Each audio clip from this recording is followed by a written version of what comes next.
Microtech totally does it. Bark River Knives does it. Spyderco, of course, is totally into it. Cold Steel does it. And some others. But those are the ones that are coming to mind right now as I kick off this KRV. I'm talking about manufacturers that I think properly manage their designs. They don't leave them out there forever. And they may be outstanding, selling great, and then they go away. They just go away, maybe never to be seen again. Those manufacturers do it all the time. Cold Steel, Bark River, Microtech, Spyderco, and I'm sure a bunch of others. But I like it when a knife company does this because it makes the knife special. It's not always going to be there. Now, if it's a lower priced knife, I would say probably keep it in inventory. Don't be in a hurry to discontinue it. I'm talking more mid-priced designs, not upper-end designs, but mid-priced. Maybe Microtechs. Some Microtechs, very expensive, and they get discontinued. The Cypher comes to mind. So they run a batch, and when they sell out, they don't do it for a long time, if ever. Bark River does that too. The reason I intro with that is because I have talked about a lot on KRVs how a manufactured blade, not a custom, not a semi-custom, can and will go up in value often because of this proper brand / design management. And I'm going to show you a knife on the table, and it will drive to the knife I'm reviewing now, the Bow River, the new Spyderco fixed blade. And it's going to be the little brother to this knife. Do you guys remember this one that I reviewed and raved about? Speaking of managed designs, what is the name of this knife? I wouldn't expect you to know it. It's kind of obscure. It is in the playlist for sure. I really ranted about how great it was. It is the Phil Wilson Spyderco collaboration of the South Fork in S30V. That is a proper camp knife. And I said that in the review. I just said this thing is really excellent. And I'm just talking about first cool. When I did the review years ago, about 4 years ago or something like that, I did not know what the future held for the South Fork, and I may have said that in the review. I was like, I don't know if this is going to stick around, if it's going to go away. Well, it looks like it's gone, and it's probably been gone a while. I don't know if it's coming back. I'm not in contact with Spyderco. Maybe some of y'all do. I like being aloof. It's better for the tabletops. The knife in both first and second cool, really, really excellent in my way of thinking. So this was not an inexpensive knife, and that was one ding I gave it kind of in the day. I spent $280 on it. Here's the beat up box, and I'm so glad I was able to find it. And this is why I hang it on to knives. So I may not use every knife in inventory going up and smacking on in a knife clinic and out in the woods. That's by design, because I like to have them here on tabletop to show you. It's really fun to be able to show you in person the design features between this and the Bow River that we're going to look at. And I was really looking long and hard. I was like, I gotta have that South Fork. I know I didn't sell it, not yet. We have it. Here it is on tabletop. Now check this out. I went into eBay, and I'm not going to say this is gospel. I'm not going to say that this is absolutely what they're going for. But $280, you saw the price on the box there. I think I got it at Blade HQ. I think that's where I bought that from. And now in eBay, as of today, $425. And there were not that many listings. I mean, there were like 5 listings of new South Fork knives, and $400 to $425. How's that for collectability? Are they getting that much for them? I don't know, but it would seem like they are, because all the sellers were at the same price level. And generally when something's at the same price level, they're telling you this is what the market is saying this knife is worth, or whatever goes on a secondary market listing. I love the South Fork. I haven't hiked and camped it yet, but I know how to perform. It's just a slender stainless steel, super quality, ergonomic, relatively lightweight camp knives. And that's what it is. A camp knife, woods crafting knife, kind of. 7.6 ounces, S30V again, 2.7 millimeters in thickness. in the tapering, trailing point with a curved edge, just like the Bow River we're going to look at. Look at the sheath on this too, dudes. This is like, does sheaths get any better than this? I would say no. The only thing I could possibly think of, I mean, I like the G-clip, I like the Kydex. You heard it snap. It's positive retention on the South Fork. The only thing I would say is that I really like really thin Kydex material for lighter weight.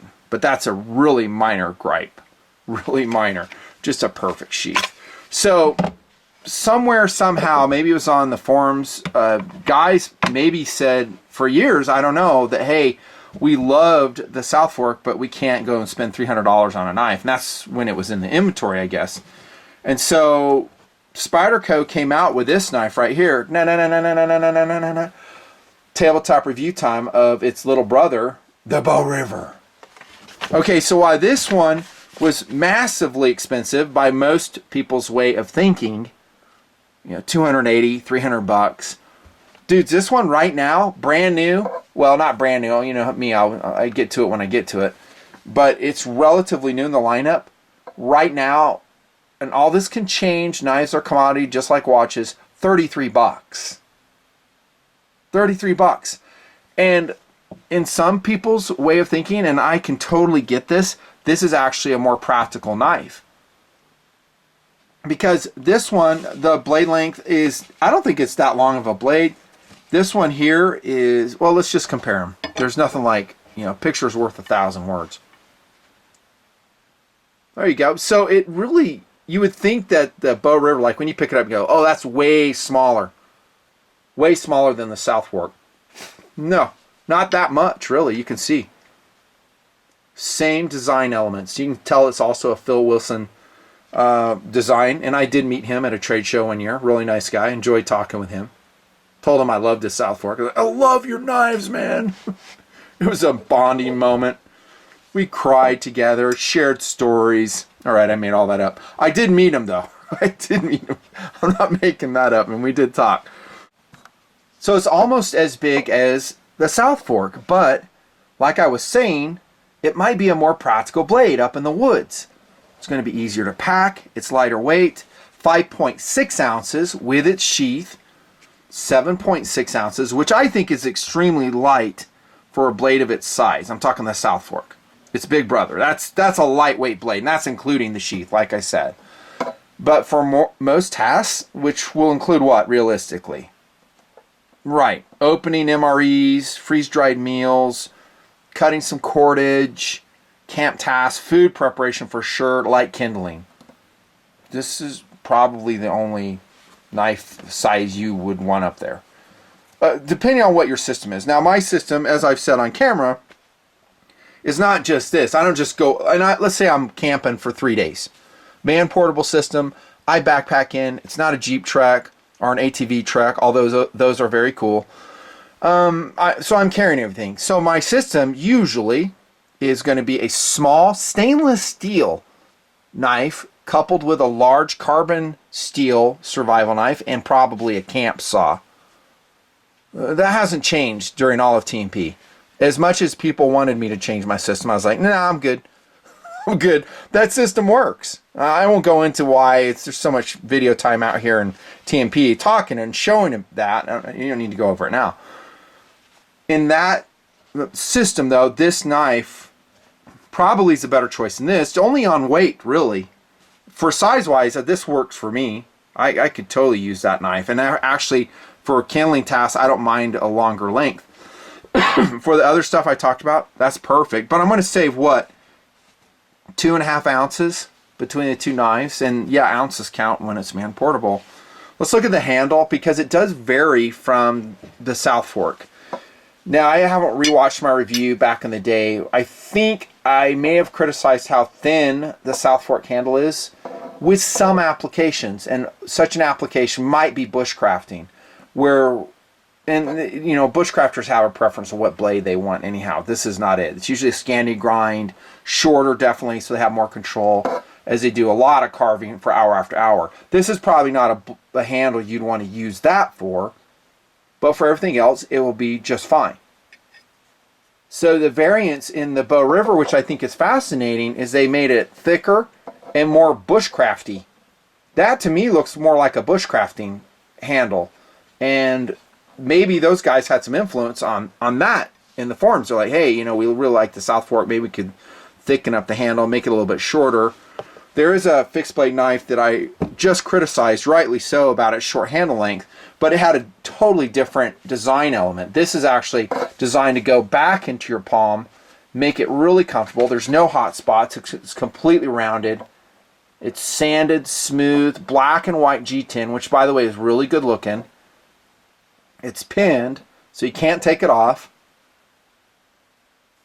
2.3 millimeters is the thickness of, by the way, this 8CR13 MOV blade on the Bow River. Good name, by the way. That's a cool, woodsy name. It's simple, not hard to remember. The Bow River. I'm sure I'll forget it, though. Lanyard hole right here. But it's interesting, right? Between the two handle designs. One thing I love about the South Fork is it does have a long enough handle to get work done. But this really kind of has a different approach. Even though it is kind of a shrunken South Fork, there's a lot of difference in the handle. Like no choil here. It's straight. So you have actually a double choil. Forward of the guard, rear of the guard on the South Fork, which I loved, raved about, loved it. And here you have kind of a sub-choil here. I think you'll get a lot of control, though, with the Bow River. By the way, did I mention it's $33? You should just buy this and not even think about it. Maybe $2. I'm not joking around. That is how good this knife is. It really is awesome. Use my links below. Support the show. Oh my goodness. I love this knife. It's still got the Spidey hole in it. Still signed by Phil Wilson. There's your finishing on the 8CR. Keep oiled up. It's going to rust like crazy on you out there if you don't. Let's check its sharpness. See how it does. I haven't even cut with it yet. This one's on loan, but I'm going to totally buy it. Totally buy it. Yeah, it's not phenomenal. If I give it some speed and velocity, it does fine. It could probably be touched up. For woods crafting up there, it's perfection. You don't need sharper than this. I'm just super particular on my sharpness levels. Hey, South Fork, you still got your edge, dude? I'm just saying. Oh my gosh, that's an edge. Oh my gosh. Look at that. That's what I'm talking about. Who knows? Maybe they bring the South Fork back. I don't know. I kind of hope they don't. Since I'm a Spyderco collector too, apparently. Don't bring it back. Just leave that one special. Maybe it goes up to $700. Are there any downsides to the Bow River? Yeah, there's always downsides. One of them is going to be, I wish it had jimping. Of course I was going to say it. And Spyderco's done some knives with jimping. Fixed blades, I'm talking. How about the Temperance 2? Reviewed like 27 years ago here in the project. Yeah, it was a long time ago. So it's got the thumb ramp on it, nicely jimped. We worked this over in the snow for its review. VG10 steel. Different design, I realize that. I mean, this is a leaf blade. It has room for a ramp. It kind of calls out for jimping. But there's nothing that would prevent us on either the South Fork or the Bow River to run a jimping run right here. I totally would have done it. I don't know if that's Phil's design language. It probably isn't. He'd probably go, no, it ruins an otherwise elegant canoe knife. By the way, that's another philosophy of use. Sheath. There's a South Forks again. Totally excellent. We love it. Don't expect to get that with your bow tie knife.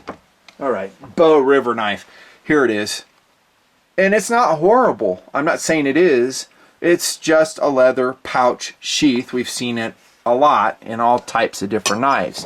Why do they give you a leather sheath? You know the answer. It's less expensive to produce. You want to have hand-fitted, hand-formed Kydex. I'm not talking like plastic. I'm talking Kydex like the Phil Wilson South Fork came with. It costs money. Someone's got to do that work. Labor's expensive. This is actually, as far as pouch sheaths go, pretty excellent. You can see it has really nicely finished edges. It's riveted. Standard loop for your belt. End of review on the sheath. It retains good.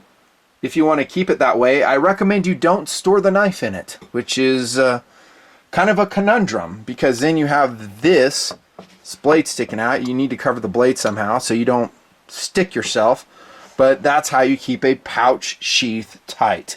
Don't store the knife in it. There you go. Sheath review. Competitive options. Well, knife inventory here in TMP is changing all the time. I used to have a lot more stainless steel camp knives. I've either given them away or I sold them. So I don't have a ton to show you. I do have a couple. They come back from the past, of course. This is the Sog Feel Pup 2 in Aus 8.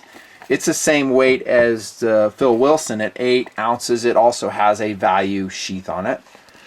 It's kind of funky looking. This is a larger Feel Pup, right? The smaller one I have right here, actually.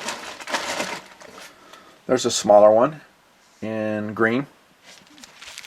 Great knife, even though it's unconventional in its looks. Really comfortable handle. I just love the handles on the Sog Feel Pups, and I actually like the steel. Aus 8 for a camp knife is pretty excellent. Actually, the regular Feel Pup going against that is more of a accurate comparison, right? Look at that. This one, the Feel Pup 1, is actually more affordable than the Bowtie River. Was it Bowtie? Oh, Bow River. I told you I'd forget it. Dang it. Here comes a totally inappropriate competitive option. Do you remember it? Reviewed about 5-6 years ago in TMP. The Anza SWAT. Made from a file by hand. Not a stainless steel fixed blade camp knife. And it's relatively heavy. 9 ounces with its sheath. We paid about $120 for it. Just here, just kind of funky.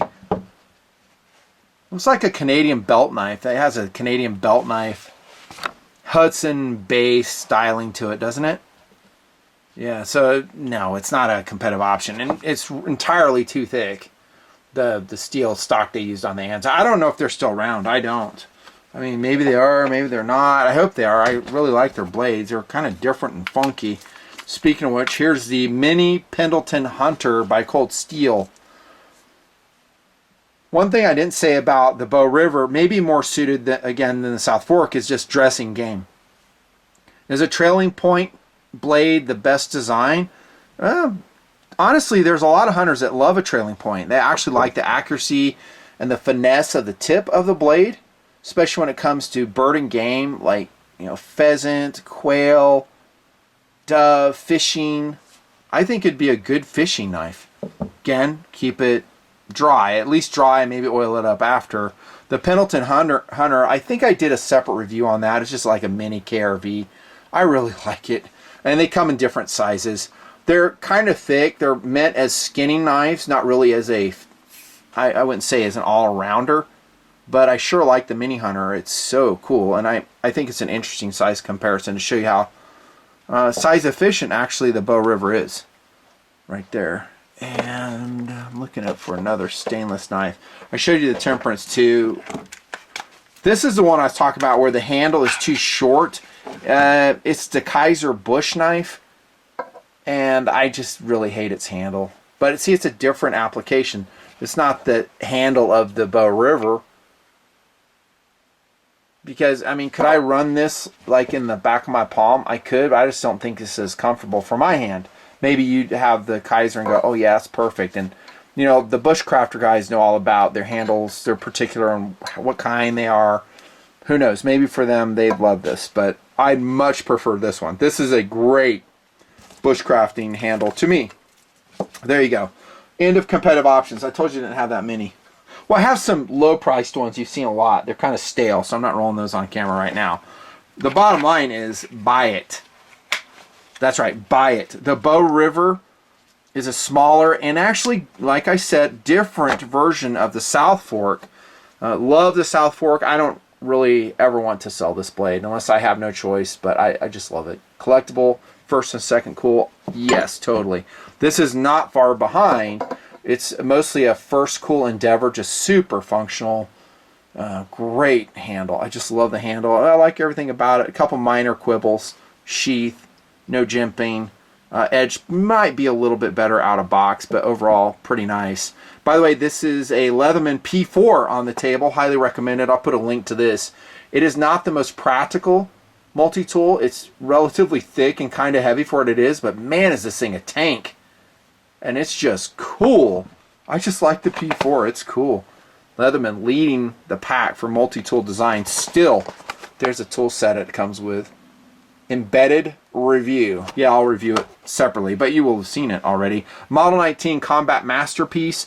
And here's a 1/72 scale M26 Pershing tank in box. Look at how sick that was. Oh my goodness. Had we had the M26 in operation like from 1943, early 43 on, the ground war in Europe would have been a lot shorter. This thing was more than a match for the Tiger, the King Tiger. It just entered the war so late. I don't even think it saw service. It was like mid to late 45 when it came about. And then it did see service in Korea, as I remember.